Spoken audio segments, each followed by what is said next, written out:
Student, स्वागत है आप सभी का आपका अपना YouTube channel Bihar study point. Student, आज हम शुरू कर रहे हैं प्रश्नावली 10.1। ठीक है, इससे पहले की वीडियो में आपको अध्याय 10 का जो है पूरा थ्योरी करवा दिया गया है। जो भी इम्पोर्टेंट था आपके लिए वो सभी चीज़ करा दी गई है। ठीक है, और आज हम अध्याय 10.1 को शुरू कर रहे हैं। चलिए क्वेश्चन को देखते हैं, समझते हैं और बारीकी रूप से इसको सलूशन करते हैं। देखिए क्वेश्चन कह रहा है कि पहला क्वेश्चन है आपका कि एक वृत्त की कितनी स्पर्श रेखाएं हो सकती हैं। क्वेश्चन आपका ये कह रहा है कि एक वृत्त की कितनी स्पर्श रेखाएं हो सकती है। तो देखिए आपको ये बताया गया था कि वृत्त जो होता है वो अनंत बिंदुओं से मिलकर बनी होती है। ठीक है, और स्पर्श रेखा जो होता है वृत्त के केवल और केवल एक ही बिंदु पर क्या करती है, स्पर्श करती है। ठीक है, अर्थात क्या हुआ कि अगर वृत्त अनंत बिंदु से बनी हुई है तो स्पर्श रेखा भी क्या होगा, अनंत होगा। यानी कि इसका जो आंसर होगा आपका क्या होगा, अनंत होगा। क्या होगा, अनंत होगा। कोई दिक्कत इसमें? पहला क्वेश्चन समझ में आ गया। पहला का आंसर क्या हो जाएगा आपका, अनंत हो जाएगा। ठीक है, चलिए दूसरा नंबर क्वेश्चन देखते हैं। दूसरा नंबर क्वेश्चन कह रहा है कि रिक्त स्थानों की पूर्ति कीजिए। जो रिक्त स्थान है उस स्थान को क्या करना है, आपको पूर्ति करना है। तो देखिए पहला क्वेश्चन जो आपका कह रहा है कि किसी वृत्त की स्पर्श रेखा उसे डैश बिंदु पर प्रतिच्छेद करती है। किसी वृत्त की जो स्पर्श रेखाएं होती है उसे डैश बिंदुओं पर, यानी कि किसी वृत्त का जो स्पर्श रेखा है वह वृत्त के कितने बिंदु पर स्पर्श करती है। अभी हमने आपको जस्ट बताया ना कि वृत्त जो है अनेक बिंदुओं से मिलकर बनी होती है और स्पर्श रेखाएं केवल एक ही बिंदु पर क्या करती है, स्पर्श करती है। तो इसका सही आंसर क्या हो जाएगा आपका, एक हो जाएगा। क्या हो जाएगा सही आंसर, एक हो जाएगा। आ रहा है बात समझ में?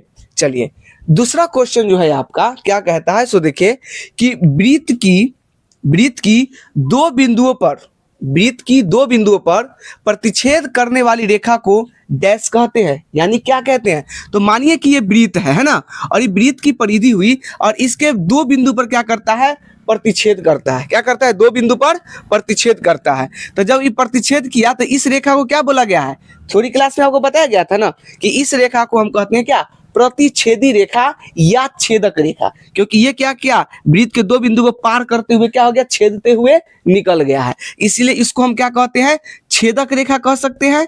ठीक है, और नहीं तो प्रतिच्छेदी रेखा कह सकते हैं। कोई दिक्कत इसमें नहीं ना। चलिए अगला देखिए क्वेश्चन। अगला क्वेश्चन कह रहा है क्या कि एक वृत्त की डैश समांतर स्पर्श रेखाएं हो सकती है। देखिए वृत्त का स्पर्श होना चाहिए, रेखा जो होना चाहिए क्या होना चाहिए, वृत्त को स्पर्श करना होना चाहिए, लेकिन कंडीशन है। कंडीशन क्या है कि वो समांतर होना चाहिए। समांतर रेखा कौन होता है, तो अगर किसी मतलब कि वैसा रेखा जो एक दूसरे को कभी विभाजित ना कर सके, है ना, वह रेखा जो एक दूसरे को कभी विभाजित नहीं कर सके, ऐसी रेखा को हम कहते हैं समांतर रेखाएं, है कि नहीं। अगर ये वृत्त है आपका, ठीक है, अगर ये समांतर ऐसे खींच दें, अगर इसको ऐसे कर स्पर्श करके खिंचा दे तो ये सीधा, अगर यहाँ की डिस्टेंस अगर 5 सेंटीमीटर है तो यहाँ भी कितना होगा, 5 सेंटीमीटर। ये रेखा जो है क्या कर सकती है, स्पर्श नहीं कर सकती है। तो ऐसा आप क्या गो रेखा खींच सकते हैं, बताइए क्या गो, दो गो रेखा खींच सकते हैं। एक ये रेखा खींचा है और एक ये रेखा खींचा गया। तो एक वृत्त की दो समांतर स्पर्श रेखाएं हो सकती है। कितनी हो सकती है, दो हो सकती है। क्लियर। चलिए आगे क्वेश्चन है आपका कि वृत्त तथा उसकी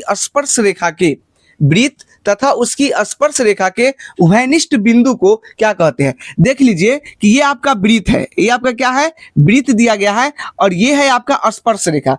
अब वृत्त और ये स्पर्श रेखा, तो ये स्पर्श रेखा जो है वृत्त के जिस बिंदु पर स्पर्श किया है उसको हम लोग क्या कहते हैं, स्पर्श बिंदु कहते हैं। क्या कहते हैं, स्पर्श बिंदु। तो क्या हो जाएगा इसका आंसर, स्पर्श बिंदु। क्या हो जाएगा, स्पर्श बिंदु हो जाएगा। आया बात समझ में? चलिए तो ये था आपका प्रश्न संख्या 2 का। ठीक है, अब चलिए बात करते हैं प्रश्न संख्या 3 का। ठीक है, 3 में क्या कहता है, देखिए कि 5 सेंटीमीटर त्रिज्या वाले एक वृत्त के बिंदु P पर स्पर्श रेखा PQ केंद्र O से जाने वाली एक रेखा से बिंदु Q इस प्रकार मिलती है कि OQ बराबर 12 सेंटीमीटर। तो PQ की लंबाई ज्ञात करना है हमें। तो देखिए कह रहा है कि एक वृत्त है, चलिए एक वृत्त आप खींच लीजिए। ठीक है, इसका ये केंद्र हो गया। ठीक है, अब कह रहा है कि और इसके जो त्रिज्या कितना है, 5 सेंटीमीटर। 5 सेंटीमीटर त्रिज्या वाले एक वृत्त के बिंदु P पर स्पर्श रेखा PQ, यानी कि एक वृत्त के एक बिंदु है, मान लीजिए ये बिंदु P है, ठीक है, ये बिंदु P है, यानी कि ये आपका त्रिज्या हो गया कितना सेंटीमीटर, 5 सेंटीमीटर हो गया, और ये बिंदु P है। अब कह रहा है कि स्पर्श रेखा PQ केंद्र O से जाने वाली एक रेखा से, अब देखिए केंद्र O से एक रेखा जा रहा है और ये PQ ये यहां से देखिए आ रहा है, तो यानी ये मान लीजिए ये बिंदु क्या हो गया, Q हो गया, PQ स्पर्श रेखा हो गया, और केंद्र से जो है जा रहा है सो Q पर इस प्रकार मिलती है कि OQ, यानी ये केंद्र हो गया O, ठीक है, तो OQ का वैल्यू कितना है, 12 सेंटीमीटर, कितना सेंटीमीटर है, 12 सेंटीमीटर है। तो आपको PQ के लंबाई निकालना, यानी ये आपको क्या करना है, निकाल देना है, ऑप्शन आपको दिया गया है।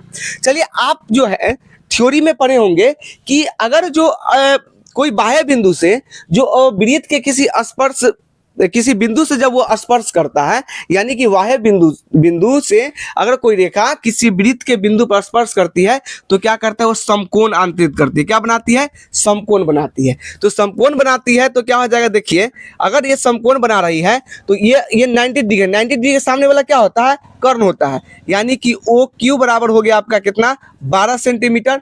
OP देखिए, OP आपको कितना दिया गया है, 5 सेंटीमीटर, और PQ आपको क्या करना है, PQ आपको निकालना है, ठीक है। तो ये हो गया आधार, ये हो गया कर्ण, तो ये क्या होगा आपका लंब होगा। तो यहाँ पर Q, तो इसलिए चलेंगे पाइथागोरस प्रमेय से, क्या चलेंगे, पाइथागोरस प्रमेय से, पाइथागोरस प्रमेय से। अगर आप पाइथागोरस प्रमेय से चलेंगे तो क्या लिखेंगे यहाँ पर कि कर्ण के स्क्वायर बराबर आधार के स्क्वायर प्लस लंब के स्क्वायर, या लंब के स्क्वायर प्लस आधार का स्क्वायर होता है। कर्ण कितना है, 12 है, तो 12 के स्क्वायर, OP कितना है, 5, तो 5 के स्क्वायर प्लस PQ के स्क्वायर हो जाएगा। 12 के 144 होता है, 5 के कितना होता है, बराबर 5 के क्या होता है, 25, बराबर क्या, 5 के स्क्वायर 25 हो जाएगा, आप प्लस क्या हो जाएगा आपका PQ के स्क्वायर। ये प्लस में इधर जाएगा तो माइनस में, तो 144 माइनस क्या हो जाएगा 25 बराबर PQ के स्क्वायर हो जाएगा। तो जब PQ के स्क्वायर, तो 144 में से 25 जाएगा, कितना बचेगा, 9 और 4 9 5 14, ये हो गया 3, 3 में से 2 गया तो 1, 119 बराबर हो गया PQ के स्क्वायर। इधर से स्क्वायर चाहिए, इधर रूट आएगा, इसीलिए लिख सकते हैं PQ बराबर √119 सेंटीमीटर। तो क्या है, सेंटीमीटर, तो सेंटीमीटर। तो PQ का जो आपका वैल्यू निकला, क्या निकला है, √119 सेंटीमीटर। तो ये आपका ऑप्शन नंबर क्या है, डी आपका सही है। क्या है ये, ऑप्शन नंबर आपका डी सही है। चलिए चौथा क्वेश्चन देखते हैं, पहले इसको तीसरा को रफ करते हैं, फिर हम आगे सोल्यूशन करते हैं, ठीक है। चलिए तो रफ हो चुका है। चलिए चौथा क्वेश्चन का सोल्यूशन करते हैं कि क्या होगा इसका सही आंसर। देखिए एक वृत्त खींचिए, क्या करना है, एक वृत्त खींचना है, तो आप आराम से क्या कर लीजिए, एक वृत्त खींच लीजिए, ठीक है। एक वृत्त खींच लीजिए और दो दी गई रेखा के समांतर, दो दी गई रेखा के समांतर दो ऐसी रेखाएं खींचिए कि उसमें से एक स्पर्श रेखा हो और तथा दूसरी क्या हो, छेदक रेखा हो। यानी कि कह रहा है कि मतलब कि एक वृत्त खींचिए जो दो एक ही दी गई रेखा है ना, जो रेखा दिया गया है उसमें से क्या दो रेखा होना चाहिए। क्वेश्चन आपको ये कह रहा है कि एक वृत्त खींचिए और उसका क्या है कि दो रेखा आपको दिया गया है, तो एक रेखा आपका क्या होना चाहिए कि देखिए एक रेखा स्पर्श होना चाहिए, स्पर्श रेखा होना चाहिए, और दूसरा आपका क्या होना चाहिए, प्रतिच्छेदी रेखा होना चाहिए, ठीक है, लेकिन समांतर होना चाहिए। देखिए ये आपका वृत्त के हो गया, ये केंद्र हो गया O। अब देखिए यहां से अगर दो रेखा है तो मान लीजिए कि एक रेखा ये खींच दिए, एक रेखा ये खींच दिए हैं, ये आप ये क्या वृत्त को स्पर्श कर रही है, तो ये हो गया आपका स्पर्श रेखा। कौन रेखा हो गया, स्पर्श रेखा। दूसरा रेखा जो है इसे खींचना है, ठीक है, जो प्रतिच्छेदी रेखा क्या करता है, वृत्त को आर पार करती है। तो एक रेखा जो क्या है ये होना चाहिए आपका, यानी आर पार किया, तो इसको बोलेंगे क्या, छेदक रेखा। क्या बोलेंगे, छेदक रेखा, ठीक है, ये आपका छेदक रेखा है। तो यही आपका प्रश्न गया था, यानी रेखा कौन, यही रेखा दिया गया था, ऐसा ये हो गया दी गई रेखा। क्या हो गया आपका, दी गई रेखा, ठीक है। यानी कि बोला गया कि एक वृत्त खींचिए, क्या कीजिए, एक वृत्त खींचिए, ठीक है, और खींचिए और दो एक दी गई रेखा, ठीक है, तो एक दी गई रेखा और दो ऐसी रेखा होनी चाहिए, तो ये दी गई रेखा हो गया, और दो ऐसा रेखा जो समांतर होती है। देखिए दोनों समांतर हुआ कि नहीं हुआ, दोनों समांतर हुआ, जिसमें से एक स्पर्श रेखा होना चाहिए, दूसरा छेदक रेखा होना चाहिए। ये स्पर्श हो गया आपका, छेदक रेखा है। 4 का यही कह रहा है आपको करने के लिए, ठीक है। तो चलिए इस तरह से जो है आपको प्रश्नावली 10.1 का क्वेश्चन, जो टोटल 4 क्वेश्चन था, जो आपको इस वीडियो के माध्यम से समाप्त कर दिया गया है। अगली वीडियो में आपको हम शुरू करेंगे प्रश्नावली 10.2, ठीक है। जब तक के लिए इस वीडियो को देख देखिए और समझिए। अगर इस वीडियो को समझने में अगर कोई दिक्कत है या परेशानी आ रही है तो हमें कमेंट जरूर करें।